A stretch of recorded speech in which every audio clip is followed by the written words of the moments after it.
especially when you're the only one paying the bills in your household. Every dollar matters. As much as we would like it, in this economy, being a single person with one income is just not always practical. Add into that the impulsivity issues that come with having ADHD. We can be a bit spendy. And it can be challenging to meet your bills every month. This is where side hustles can come in. They're not just about survival. They can be your safety net, your creative outlet, and maybe even your next big thing. Because let's face it, many of us weren't built for doing the same job, the same schedule, the same thing every day. We thrive on variety, creativity, and let's be honest, a little chaos. And so today we're going to dive into the ADHD-friendly side hustles for solo adults, the kind that fit your energy, your lifestyle, and your brain. Hi, I'm Christine Dunning, a Master Certified Life Coach, the owner of Two Cats Coaching, and your maybe slightly quirky tour guide through the world of side income. I do like to say that I'm not a financial professional. I'm a fellow ADHDer who's turned a lot of random skills into real income over the years. And I will say this is my wheelhouse.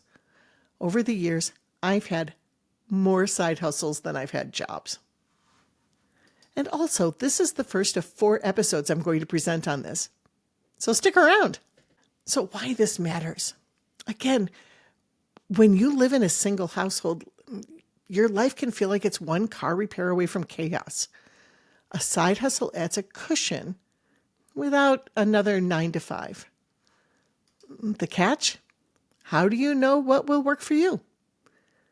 Over these 4 episodes, we're going to talk about some great friendly side hustles that make money and sense. My background, I am what I call a multi-preneur. I run multiple businesses. I've done this for a bunch of years, and there's no doubt in my mind that this is because of my ADHD.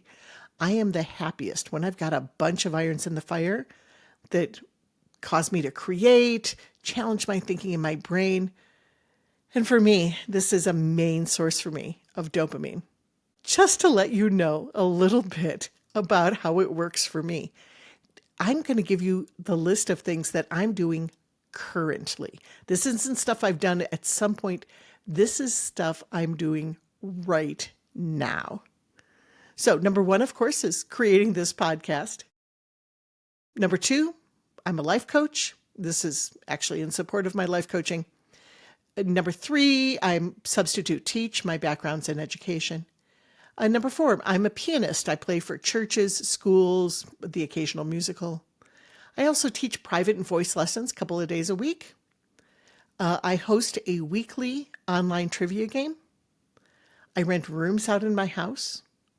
I sell digital products on both Teachers Pay Teachers and Etsy. And I do a little rideshare driving.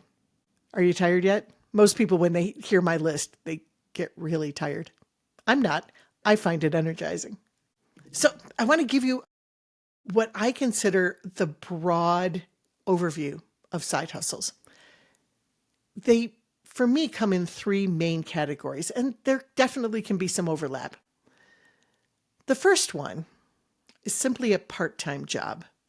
Now, as side hustles go, this is the easiest one to do because it's the least hassle. In a job, somebody's going to tell you what to do. You apply, you get hired, you show up, you do your work. It's usually pretty low decision fatigue, and it's really great if you're looking for something with structure and accountability.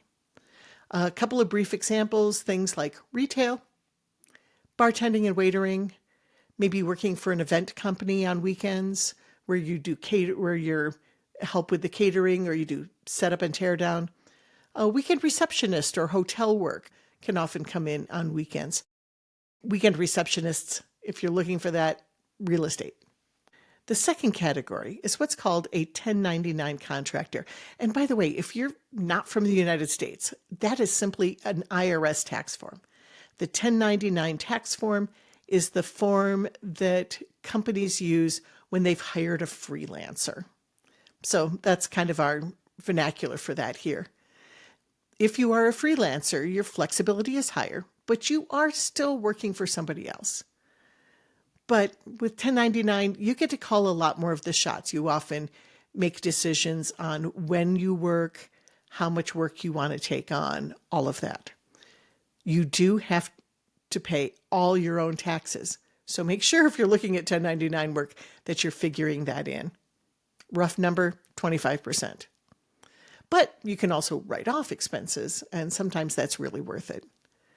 Most of this work is going to be more highly skilled than the easy part-time jobs like working retail. A few examples, graphic designers and copywriters. Musicians use this a lot. Rideshare and delivery apps work this way, as do companies like Airbnb. And think like small business bookkeepers, virtual assistants, anything like that where you leverage your skills. And the third thing, the one that I think a lot of people get excited by, is having your own business, building something from scratch, whether you're making it a formal business or you're just doing extra work. Think about digital products, selling things on Etsy or eBay, being a coach of some form, content creation, making videos, influencing, really, these days. It's much slower to monetize this, but it does have the highest ceiling. It's more likely to be something that you could maneuver into a business at some point and maybe even give up your day job.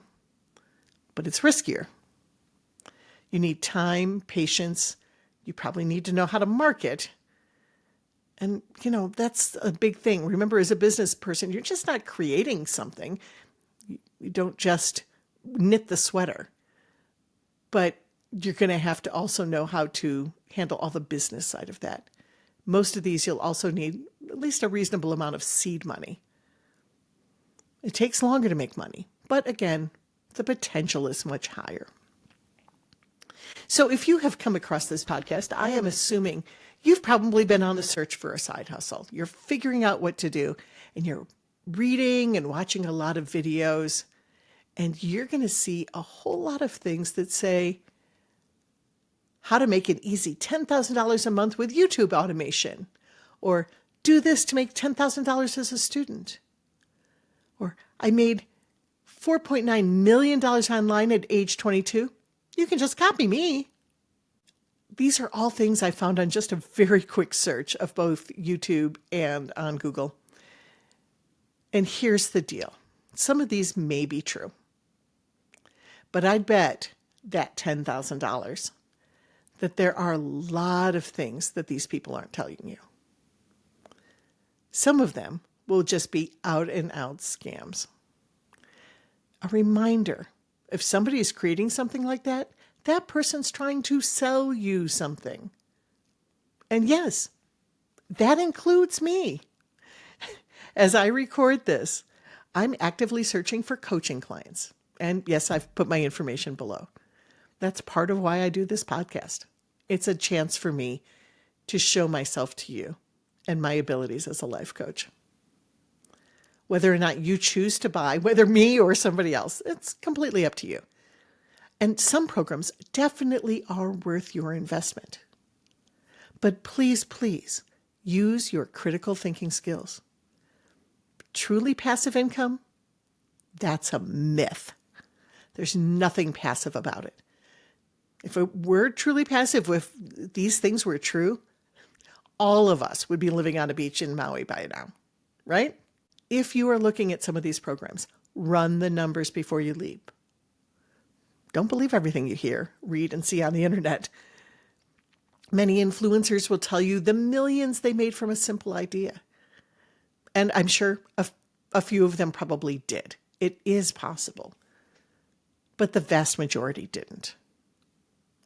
Or they had such a huge overhead that how much money they kept out of that, their margin, is pretty small. And when I think about this, I always think about one of my sisters. She and her husband were dairy farmers for a number of years. And it was a pretty big farm. And I know because my sister handled the money, when they got paid for their milk, all their milk was sold to one place. And when they got paid for their milk twice a month, those checks were over $1 million. That sounds amazing, doesn't it? Over $1 million for cow's milk. But when my sister sat down to pay the bills, by the time she was done, there was very little of that left. A little bit. There was a margin, but not much. Most of that $1 million went back out the door every time they got a check, because that's the way the business works. And that's something that these internet people are not telling you. These passive income ideas, they're mostly not true. Because if it sounds too good to be true, it is. I'm going to wrap this one up for today. This is a really quick and short one. Which of these 3 types of side hustles do you think matches your current needs? Give that a little bit of thought. In the next episode, you're going to get it straight from the horse's mouth. I'm going to tell you in depth some of the things that I've done, some of the ones that have worked, and the ones that haven't. And yes, I definitely have a couple of bombs in my catalog.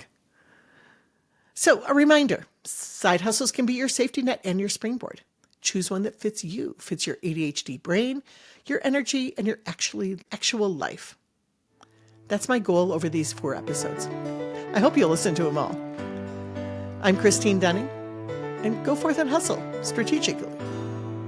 And if your dream is to start a cat cafe, I want pictures. Share and subscribe, and I hope to see you soon.